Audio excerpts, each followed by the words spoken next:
morning. A friend of mine challenged me to share my NFT investing story with everybody. I've been talking about the idea of sharing the lessons that I've learned as I've gone along in investing in NFTs. So I guess this will be the first video that I post about it. To really understand it, I guess, well, even before that, I'll just introduce myself. I'm Alika, retired Army Reserve soldier with a few combat tours, and in about 5 years or so, I'll be able to retire from the fire department here. My investing journey really started years and years ago. Started learning about stocks when I was young. Surprised my family that I knew what stocks were when I was about 12, because they had never taught me about it. But it's something that fascinated me, interested me. About 2000, I finally had enough money saved up to actually get into the stock market, and ended up investing in tech the day before the tech bubble burst. That was a horrible experience. So I'm not gonna share with you guys things that all my successes. Most likely I'm gonna share with you guys my failures, because that's how we learn. So needless to say, stock market crashed. I lost almost $10,000 of money I couldn't afford to lose because I was a college student back in 2000. Then had to day trade like a madman in order to pay off the $5,000 loan that I had taken out to start playing, I guess. But after that, I ended up dumping my $500 I had left into Apple. $10 a share. I was so emotional about the whole experience, upset, I guess, that instead of doing the smart thing and watching the charts and reading the quarterly reports and all the other things that you're supposed to do when you own stocks, I just ignored it. And it's 2004. I ended up selling my shares for $16 a share. It was still a profit, but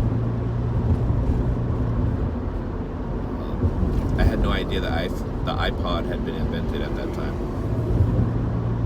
So, needless to say, for the next 20 years, angry and upset and frustrated and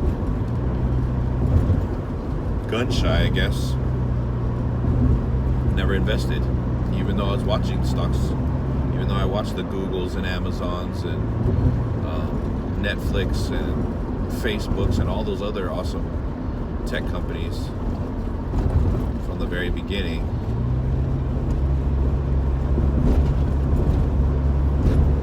never jumped in. It wasn't until 2000 that I finally saved enough money again and finally had the guts to jump back into the market that I did it. This was probably about September, October of 2020.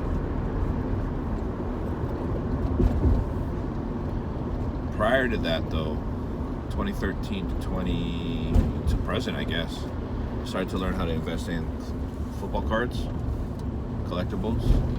I guess that's part of it too. And did pretty good.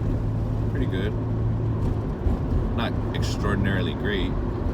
So I had a tendency to, I still do, I think, have a tendency to buy something, see the value, buy it, hold it while it rides up, hope it rides up more, and then it starts to crash. I don't watch the numbers. I'm not watching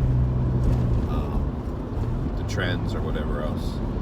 And so in football cards, rode the wave up, rode the wave back down, sold out a little bit, sold some of my cards out a little bit this past year, so I made some money. Don't mind me, I'm just driving to work.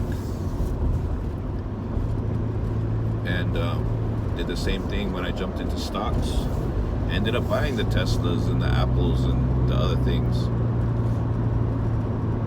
Rode that wave up in 2000, rode it right back down, sold a little bit out, made a couple dollars, maybe lost some dollars.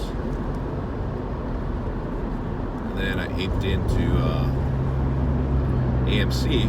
That was a good one. Bought it at $9 a share, so $10 a share. Rode it all the way up to 70, rode it all the way back down to 20. So my problem was I wasn't really taking profits. Actually, with AMC though, that's the movie company, by the way.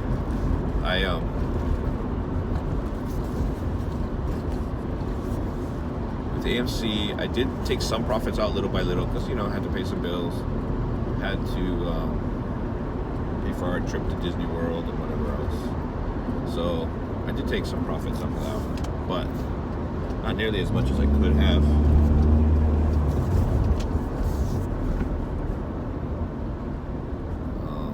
And then I started to get into crypto. That was shortly thereafter. With crypto, same thing. Bought some stuff, rode the wave up, like Ethereum and Bitcoin and whatever else, portions of it. That was one thing that I had to learn, was partial coin investing. In my mind, it was always stuck that I needed to have a full coin. At the time, Bitcoin was like 20,000 or something like that. So there's no way I could do that.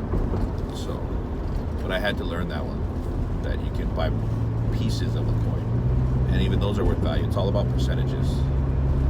So rode those up, wrote it down, wrote it up, wrote it down, wrote it up, wrote it down. So for those of you guys that are just getting into crypto, I'm going to talk about it in a while, some of these next videos. Very volatile. Changes, drops of 20 to 30, even 40% are normal. It happens all the time. I think I've seen that happen at least 4 or 5 times in the last, I haven't even been in crypto for a year.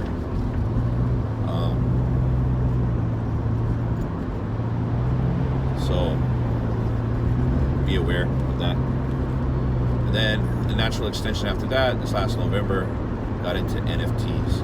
The reason why I bring up all of that is because all of those investing strategies or vehicles are all connected. I've realized some are more volatile than others, but when one has a bad day, it affects the others. When one has a good day, it can affect the others. Not always, it can. So I guess that's my intro for who I am, a little bit about my background, and basically I just want to share. It's not financial advice, it never is. Just share things that I've learned along the way that may or may not be able to help you.